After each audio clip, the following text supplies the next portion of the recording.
अस्सलाम वालेकुम व्यूवर्स, कैसे हैं आप सब। उम्मीद करती हूँ कि खैरियत से होंगे और मजे में होंगे।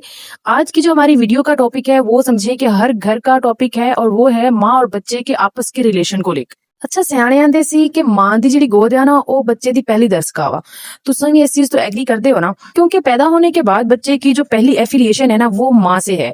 फर्ज करें कि अगर 2 साल के बच्चे को उसकी माँ ने गोद में उठाया हुआ है और वो प्यार कर रही है और अचानक से खुदा न खासा वहां वो सांप को देख लेती है तो माँ एकदम से डर जाती है। तो बच्चा फौरन से अपनी माँ की आंखों में देखेगा और वो देखेगा कि माँ की आंखों में खौफ है, ये वो सुकून से बैठी हुई है। और उस टाइम माँ की जो स्टेट होगी बच्चा उसको पिक करेगा और अपने दिमाग में सेव कर लेगा कि हमने सांप को देख के डरना है, या फिर उस बच्चे ने सुकून में रहना है कि ये एक नॉर्मल सी चीज है।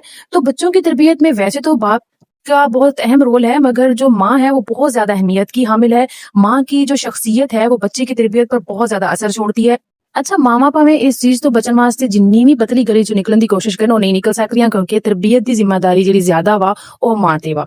बेशक बाप का भी फर्ज है वा, बट मां की रिस्पॉन्सिबिलिटीज तरबियत के मामले से ज्यादा नहीं।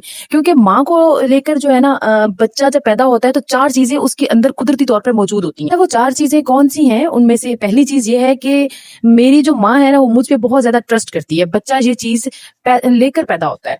अच्छा, दूसरी ये है कि जो मेरी माँ है ना वो मुझसे बहुत ज्यादा प्यार करती है और मुझसे ज्यादा वो किसी से प्यार करती ही नहीं है।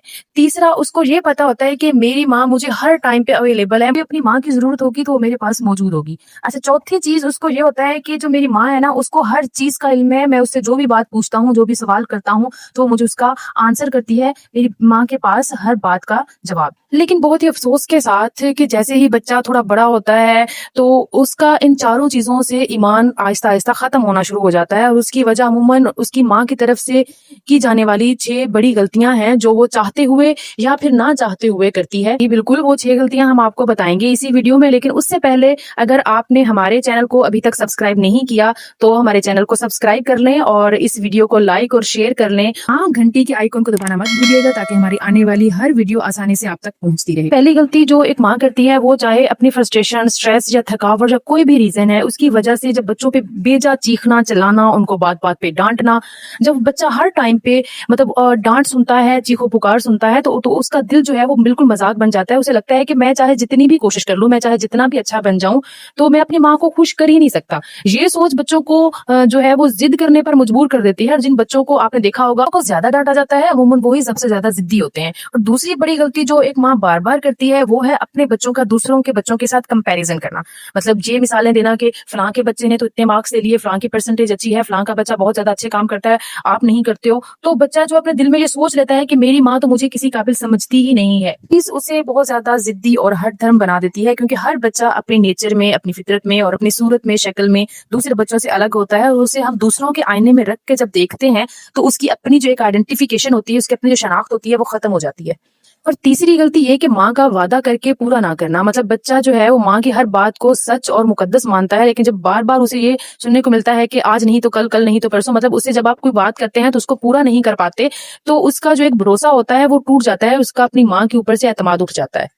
और चौथी गलती जो मेरे ख्याल में सबसे इंपॉर्टेंट है वो ये है कि बच्चों को दूसरों के सामने तजलील करना। मतलब जब कोई गैदरिंग है, कोई महफिल है, रिश्तेदार इकट्ठे हुए हैं तो आप वहां पे बैठ के अपने बच्चों की जो भी वीक पॉइंट्स हैं, जो भी उनकी कमजोरियां हैं, आप उनको हाईलाइट करें और कहें कि ये ऐसे है, ये ऐसे है। तो बच्चा क्या है, अंदर ही अंदर वो बच्चा टूट जाता है।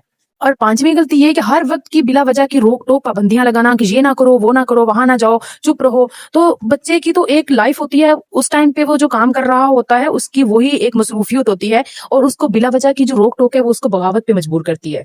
अब है छठी और आखिरी जो गलती है वो ये है कि बच्चों को वक्त और तवज्जो ना देना। जब माँ हर बार ये कहती है कि अभी यहाँ से चले जाओ, अभी मेरे पास वक्त नहीं है, अभी मैं मसरूफ हूँ, अभी फिलहाल यहाँ से चले जाओ, तो बच्चा अपने दिल में ये तस्वर बिठा लेता है कि मेरी तो कोई अहमियत है ही नहीं, और फिर वो अपनी माँ की तरफ से मुंह मोड़कर यही सुकून और यही अटेंशन कहीं और ढूंढने में लग जाता है।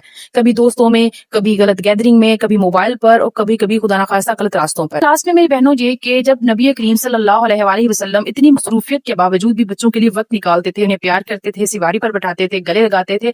अगर रसूलुल्लाह सल्लल्लाहु अलैहि वसल्लम वक्त निकाल सकते हैं तो हम उनकी इस मिसाल पे, इस नमूने पे क्यों अमल नहीं कर सकते। साथ ही मेरी दुआ है कि अल्लाह ताला हमें रसूलुल्लाह सल्लल्लाहु अलैहि वसल्लम की इस उसवा हसना पर अमल करने की तौफीक अता फरमाए, और हमारे बच्चों के दिलों में हमारे लिए प्यार मोहब्बत बढ़ाए रखे, और हमारे दिलों में भी उनके लिए शफकत और प्यार रखे।